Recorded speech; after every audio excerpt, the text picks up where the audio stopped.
तो आज हम बात करने वाले हैं waiting list, UP triple SC की वेटिंग लिस्ट के बारे में कि क्या-क्या उसमें कल हुआ है और किस तरह से आप लोग सभी आगे आए और किस तरह से आप लोगों का ये जो प्रोटेस्ट कह सकते हो या आपकी जो माँग थी और उन माँग को हाईजैक करने की कोशिश की गई जो कल हुआ था। एक्चुअली मैं भी वहाँ पर था लखनऊ में कल, बट हम वहाँ पर नहीं थे, मैं अपने काम से आया था। तो लेकिन जो मेरे साथी कुछ थे, उन्होंने मैसेज किया, व्हाट्सएप किया, तो उसके थ्रू मुझे जानकारी मिली, वो आपको शेयर करना चाहूँगा। और साथ में हम आपको बताना चाहते हैं कि बहुत साथी पूछते हैं मुझसे कि भैया आप लाइव क्यों नहीं आते या वीडियोस आपके कंटिन्यू क्यों नहीं आ रहे। तो मैं आपको बताना चाहता हूँ कि देखो ये मेरा आज ये जो दूसरा मेरा यूट्यूब सिल्वर प्ले बटन आया है, एक्चुअली मेरा दूसरा चैनल है और ये उसी का आज ही मेरे पास में ये यूट्यूब का सिल्वर प्ले बटन आया है, ये आप देख सकते हैं। तो हम यूपी ट्रिपल एससी के जितने भी एग्जाम है, स्पेशली जो जूनियर स्टैंड के हैं, उससे थोड़ा सा साइड बना रहे हैं, क्योंकि यहाँ पर सिवाय नेगेटिविटी के जैसे मुझे क्रिटिसिज्म के अलावा मुझे कुछ नहीं मिलता। तो अब हम प्रॉपर वन डे जो एग्जाम्स हैं उसकी क्लासेस को हम कंटिन्यू कर रहे हैं। मेरा अगला चैनल है और अगला के दूसरा चैनल मेरा है, तो उसका जल्दी से जल्द रिवील करेंगे कि मेरा चैनल कौन सा है। काफ़ी अच्छे उस पर सब्सक्राइबर भी आ रहे हैं और लगातार बच्चे पढ़ रहे हैं। और ये देखिए हमने एक अपना स्टूडियो तैयार करवाया है, अभी इतना ही बना है, अभी मतलब ये इसके ऊपर स्क्रीन लग चुकी है, ये मेरा पोडियम है, आप अगर आप देखना चाह रहे हैं तो। और इसी में ही स्क्रीन लग गई है और ये परसों नरसों स्क्रीन लग चुकी है और हम आपको अपने स्टूडियो का ये टूर ज़रूर करवाएंगे। तो इसीलिए हम नहीं इधर कंटिन्यू कर पा रहे हैं, क्योंकि हम थोड़ा कहीं और दूसरी जगह पर फोकस मेरा हो चुका है। और लेकिन ये है कि यूपी ट्रिपल एस की 55 या जूनियर स्टैंड के जो भी एग्जाम्स निकल रहे हैं किसी तरह की, तो हम प्रॉपर आपको उसकी गाइडेंस देते रहेंगे। और जो क्लासेस होंगे वन डे एग्जाम्स की, चाहे वो पुलिस का हो, चाहे वो कोई भी हो, बीपीओ का हो या फिर एजीटीए का हो या फॉरेस्ट गार्ड का हो, तो हम लोग वहाँ पर कंटिन्यू करेंगे।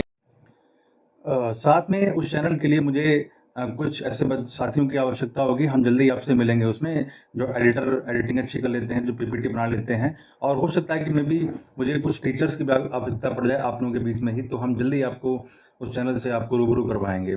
क्योंकि अभी मैं ही लगातार उसमें हिंदी भी पढ़ा रहा हूँ और जीएस भी मैं ही पढ़ा रहा हूँ और मैथ्स रीजनिंग सब मैं ही देख रहा हूँ उसमें, तो इसलिए मैं इस वाले चैनल पे ज़्यादा कंटिन्यू नहीं कर पा रहा। फिलहाल अब हम बात करते हैं अपनी आगे की, जो कल वेटिंग लिस्ट के लिए हुआ है और लगातार जो भी साथी वेटिंग लिस्ट के लिए आयोग जा रहे हैं, धरने पर जा रहे हैं या प्रोटेस्ट पर जा रहे हैं, तो ये ठीक है, आप अपनी बात शासन तक पहुंचा रहे हैं, ऑनरेबल डिप्टी सीएम तक आपकी बात पहुंच चुकी है और ये बहुत ही ज़्यादा आवश्यक है आज की डेट में कि वेटिंग लिस्ट आपकी वैकेंसी में होनी चाहिए। अभी मैं देख रहा था थोड़े दिन पहले, आज तक पर एक भाई का इंटरव्यू था, किसी का शायद बीपीओ का एग्जाम किसी रिजल्ट आया है, मैं ध्यान से उतर गया मेरा, तो उनमें उनके जो नंबर कट ऑफ पे ही थे, जितने नंबर थे उतनी कट ऑफ गई थी, लेकिन वो डीयूबी में जूनियर हो गए, उनके सीनियर वाले को सीट मिल गई। तो सोचिए अगर यहाँ पर वेटिंग लिस्ट का प्रावधान होता तो इनको इस तरह से बाहर नहीं होना पड़ता। और ये साहब भाई अब ये फिर से जीरो से पढ़ाई अपनी स्टार्ट करेंगे। सोचिए एक बंदे के लिए, एक साथी के लिए कितनी बड़ी डिप्रेशन वाली बात हो जाती है आज के टाइम पर, कि एक तो वो मतलब तैयारी कर रहा है 7 साल भर और उसके बाद में कट ऑफ क्लियर होने के बाद में भी उसका सिलेक्शन नहीं हुआ, सिर्फ और सिर्फ इस वजह से कि वो मतलब एज में छोटा हो गया है।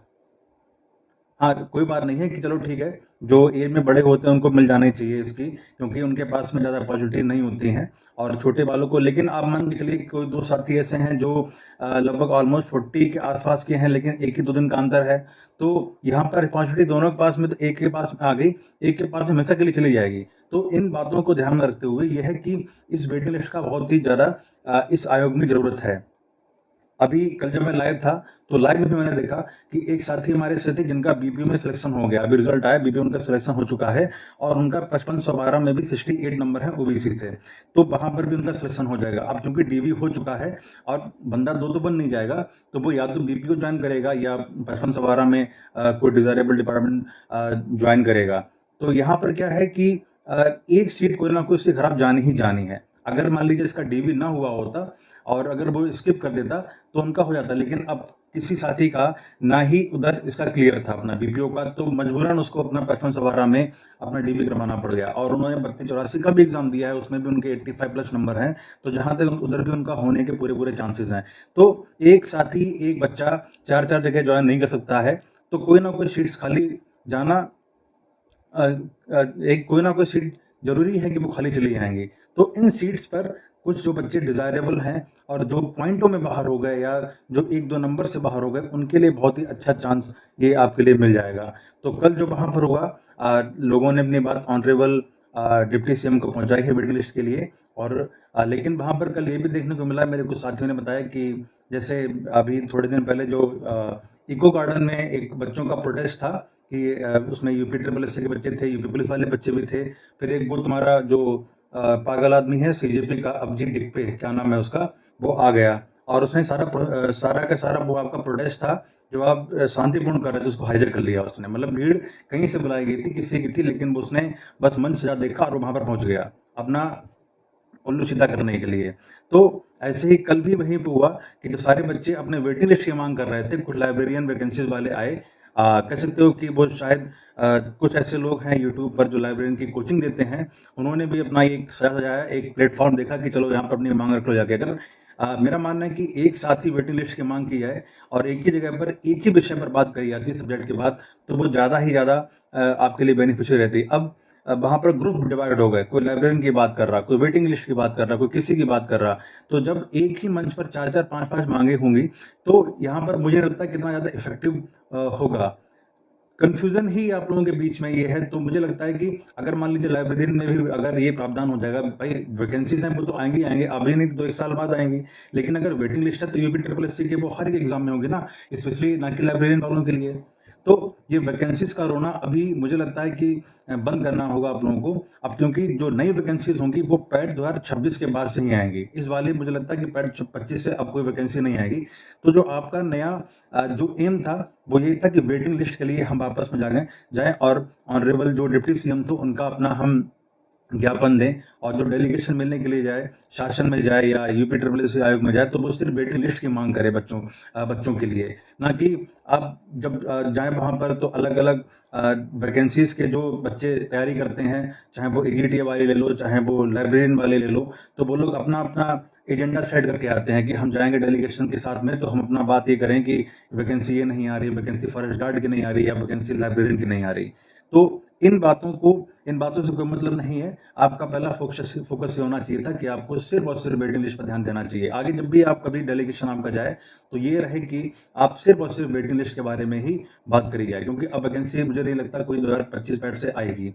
तो ये है और कल कुछ ज़्यादा ही मतलब जनसंख्या वहाँ पर नहीं पहुँची, लेकिन जो पहुँची तो वो भी अलग-अलग डिवाइड हो गई। तो आगे जब भी आप कभी किसी मतलब शासन में मिलने के लिए जाएँ या आयोग में मिलने के लिए जाएँ, तो वहाँ पर आप ध्यान रखिएगा कि केवल आपका एक ही टॉपिक होना चाहिए कि हर एक वैकेंसी में यूपी ट्रिपल एससी की एक बार वेटिंग लिस्ट आ जाए। अभी देखिए सिंपल सी बात है कि जिन बच्चों के मान लीजिए 55-12 में 68-65 नंबर हैं, तो ऑलमोस्ट उनके हर एक एग्ज़ाम में बैठे हैं वो और हर एक एग्ज़ाम में उनके इतने ही नंबर हैं। चाहे वो बीपीओ में ले लो, चाहे वो 32-84 में भी ले लो, चाहे वो एजीटीए में कहीं पर बैठे हैं, क्योंकि 68-69 नंबर अगर 55 से 12 में ला रहे हैं, तो मेरा मानना है कि वो एक एक्स्ट्रा ऑर्डिनरी बच्चा है और उसका तैयारी बहुत अच्छी है। ऑलमोस्ट ये है कि उसका हर एक वैकेंसी में सिलेक्शन होगा ही होगा। तो अब जब सिलेक्शन होगा तो सीट भी एक ही जगह ही पर वो ले पाएगा। बाकी चारों जगह खाली जाने वाली हैं, तो क्यों ना डिज़र्विंग कैंडिडेट्स के लिए जो पॉइंटों में बाहर हो गए उनके लिए मौका मिल जाए। इसके लिए वेटिंग लिस्ट आयोग से आना बहुत ज़रूरी है। तो ये है आज की न्यूज़ और हम लोग जल्द ही मिलते हैं आपको। हम आपको बहुत ही जल्द अपने आप जो मेरा नया चैनल है उससे हम मिलवाएँगे। ठीक है? फिर कल मिलते हैं अगले वीडियो में, तब तक के लिए नमस्कार। जय हिंद।